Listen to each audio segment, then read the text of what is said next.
ನನಗೆ ಒಬ್ಬ ಮೈಸೂರಿಗನಾಗಿ ಒಬ್ಬ ಕನ್ನಡಿಗನಾಗಿ ನಮ್ಮ ರಾಜ್ಯದಲ್ಲಿ 138 ಶಾಸಕರನ್ನು ಹೊಂದಿ ಸರ್ಕಾರ ನಡೆಸುತ್ತಿರುವ ಸರ್ಕಾರದ ಚುಕ್ಕಾಣಿ ಹಿಡಿದಿರುವಂತಹ ಮುಖ್ಯಮಂತ್ರಿ ಸಿದ್ದರಾಮಯ್ಯನವರಿಗೆ ಇಂಥ ದಯನೀಯ ಪರಿಸ್ಥಿತಿ ಬಂದಿದೆಯಲ್ಲ ಅಂತ ನನಗೆ ವೈಯಕ್ತಿಕವಾಗಿ ನಾನು ಬಿಜೆಪಿಯವನಾಗಿದ್ದರೆ ಬೇಸರ ಆಗ್ತಿದೆ. ಅಲ್ಲ, ಬಿಜೆಪಿಯವರಿಗೆ ಯಾರಿಗೋ ನಮ್ಮ ಬಸವರಾಜ ಬೊಮ್ಮಾಯಿಯವರಿಗೆ ಅವರಿಗೆಲ್ಲ ಏನು ಅಲ್ಲಿ ಹೋಗಿ ಅಮಿತ್ ಶಾ ಅಪಾಯಿಂಟ್ಮೆಂಟ್ ಕೊಡಲಿಲ್ಲಂತೆ, ಮೋದಿಯವ್ರ ಅಪಾಯಿಂಟ್ಮೆಂಟ್ ಕೊಡಲಿಲ್ಲ, ಸುಮ್ಮನೆ ನೀವು ಕಿಚಾಯಿಸ್ತಿದ್ರಲ್ಲ ಸರ್ ಸಿದ್ದರಾಮಯ್ಯನವರೇ.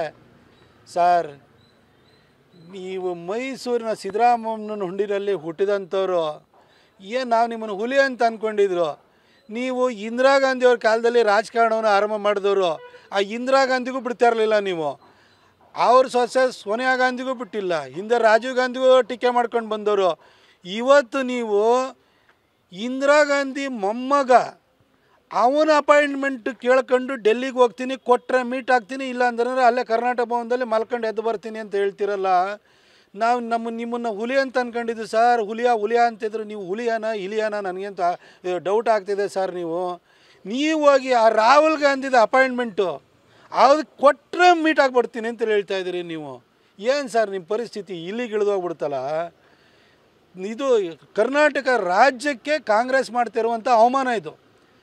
ಅವ್ರು ಕಾಂಗ್ರೆಸ್ನವರೇ ಆಗಿರಲಿ, ಅವ್ರು ನಮ್ಮ ಮುಖ್ಯಮಂತ್ರಿ, 138 ಸೀಟ್ ಇರುವಂಥವ್ರು. ಅವರು ರಾಹುಲ್ ಗಾಂಧಿ ಅಪಾಯಿಂಟ್ಮೆಂಟ್ ಕೊಟ್ಟರಷ್ಟೇ ಅವ್ರನ್ನ ಮೀಟ್ ಮಾಡಿ ಬರ್ತೀನಿ, ಇಲ್ಲ ಅಂತಂದರೆ ವಾಪಸ್ಸು ಕರ್ನಾಟಕ ಭವನದಲ್ಲಿ ಮಲಗೆದ್ದು ಬರ್ತೀನಿ ಅಂತ ಹೇಳ್ತಾ ಇದ್ದಾರೆ. ಅಂತಂದರೆ ಕರ್ನಾಟಕಕ್ಕೆ ರಾಹುಲ್ ಗಾಂಧಿ ಯಾವ ರೀತಿ ಒಂಥರ ಅವಮಾನವನ್ನು ಮಾಡ್ತಾ ಇದ್ದಾರೆ ಅನ್ನೋದು ಇದರಿಂದ ಸ್ಪಷ್ಟವಾಗುತ್ತೆ.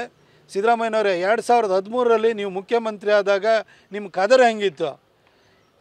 ಅವತ್ತು ನಿಜವಾಗ್ಲೂ ಹುಲಿ ಆಗಿದ್ರಿ. ಇವತ್ತು ನೋಡ್ರಿ ಇಲಿ ಆಗೋಗ್ಬಿಟ್ಟಿದ್ದೀರಿ ನೀವು.